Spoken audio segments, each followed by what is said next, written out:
Assalamualaikum warahmatullahi wabarakatuh. Perkenalkan, nama saya Ulun Susi Sri Rizky dari kelompok 5 akan menjelaskan tentang unit 5, yaitu pendidikan dalam lingkup kebudayaan. Nah, yang pertama saya akan membahas arti kata pendidikan menurut Kamus Besar Bahasa Indonesia. Pendidikan ini berasal dari kata didik yang memiliki imbuhan pe dan akhiran an. Makna ini mempunyai arti proses atau cara atau perbuatan mendidik.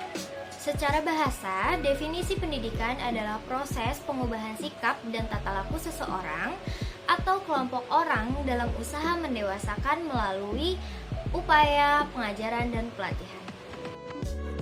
Nah, sedangkan kebudayaan menurut Kamus Besar Bahasa Indonesia, kebudayaan adalah sebagai pikiran, akal budi atau adat istiadat. Secara tata bahasa, pengertian kebudayaan diturunkan dari kata budaya yang cenderung menunjuk pada pola pikir manusia. Jadi, manusia dan kebudayaan merupakan satu kesatuan yang tidak terpisahkan. Sementara itu, pendukung kebudayaan adalah makhluk manusia itu sendiri. Sekalipun makhluk manusia itu akan mati, tetapi kebudayaan yang dimilikinya akan diwariskan pada keturunannya, demikian seterusnya. Pewarisan kebudayaan makhluk manusia tidak selalu terjadi secara vertikal atau kepada anak cucu mereka, melainkan dapat pula horizontal, yaitu manusia yang satu dapat belajar kebudayaan dari manusia yang lainnya. Pada dasarnya, pendidikan tidak akan pernah bisa dilepaskan dari ruang lingkup kebudayaan. Antara pendidikan dan kebudayaan terdapat hubungan erat. Dalam arti keduanya berkenan dengan satu hal yang sama, yakni nilai-nilai. Dalam konteks kebudayaan, justru pendidikan memainkan peranan sebagai agen pengajaran nilai-nilai budaya. Karena pada dasarnya pendidikan yang berlangsung adalah suatu proses pembentukan kualitas manusia sesuai dengan kodrat budaya yang dimiliki. Oleh karena itu, kebudayaan diturunkan kepada generasi penerusnya lewat proses belajar tentang tata cara bertingkah laku. Sehingga secara wujudnya, substansi kebudayaan itu telah mendarah daging dalam kepribadian anggota-anggotanya. Pun uraian tentang pendidikan dalam lingkup kebudayaan. Yang pertama yaitu kepribadian dalam proses kebudayaan. Nah, tanpa kepribadian tidak ada kebudayaan. Meskipun kebudayaan bukanlah sekadar jumlah kepribadian, para pakar antropologi menunjukkan kepada peranan individu bukan hanya sekedar bidak-bidak di dalam papan catur kebudayaan. Individu adalah kreator dan sekaligus manipulator kebudayaannya. Di dalam hal ini, studi kebudayaan mengemukakan pengertian sebab-sebab sirkular, yang berarti bahwa antara kepribadian dan kebudayaan terdapat suatu interaksi yang saling menguntungkan. Yang kedua yaitu penerus kebudayaan. Suatu proses yang dikenal luas tentang kebudayaan adalah transmisi kebudayaan. Nah, proses tersebut menunjukkan bahwa kebudayaan itu ditransmisikan dari satu generasi kepada generasi berikutnya. Bahkan banyak ahli pendidikan yang merumuskan proses pendidikan tidak terlebih dari proses transmisi kebudayaan. Yang ketiga yaitu transmisi kebudayaan. Kebudayaan ditransmisikan dari satu generasi ke generasi berikutnya. Kebudayaan yang dikemukakan oleh Fortes terdapat 3 unsur utama, yaitu unsur-unsur yang ditransmisi, proses transmisi, dan cara transmisi. Apa saja sih unsur-unsur kebudayaan yang ditransmisi?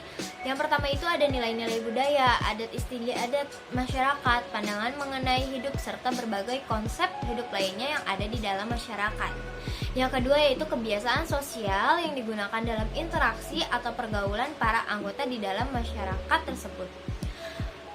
Berbagai sikap serta peranan yang diperlukan dalam dunia pergaulan. Yang ketiga, proses transmisi meliputi proses-proses imitasi, identifikasi, dan sosialisasi.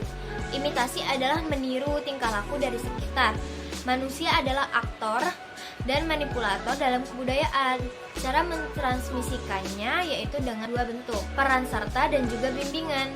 Cara transmisi dengan peran serta antara lain dengan perbandingan. Demikian pula, peran serta dapat berwujud ikut serta dalam kehidupan sehari-hari di dalam lingkungan masyarakat. Bimbingan, yaitu bentuk bimbingan, dapat berupa instruksi, persuasi, rangsangan, dan hukuman.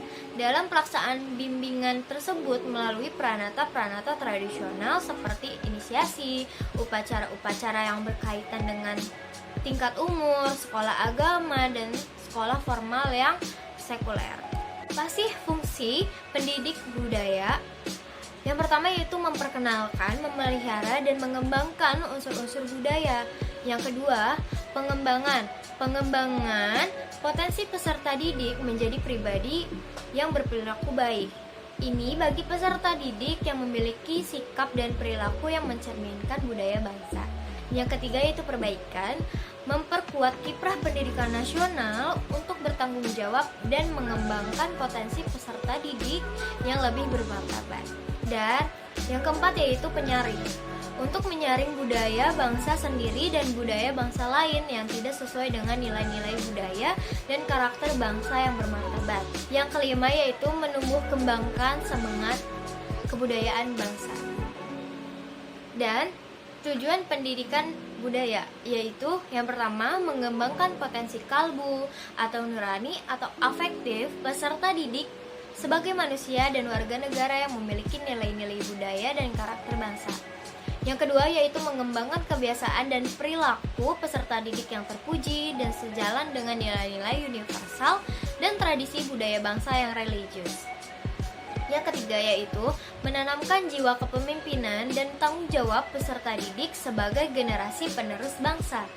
Yang keempat, mengembangkan kemampuan peserta didik menjadi yang mandiri, kreatif, berwawasan kebangsaan, dan mengembangkan lingkungan kehidupan sekolah sebagai lingkungan belajar yang aman, jujur, penuh kreativitas dan persahabatan, serta dengan rasa kebangsaan yang tinggi dan penuh kekuatan atau dignity. Sekian penjelasan tentang pendidikan dalam lingkup kebudayaan dari saya, semoga bermanfaat. Wassalamualaikum warahmatullahi wabarakatuh.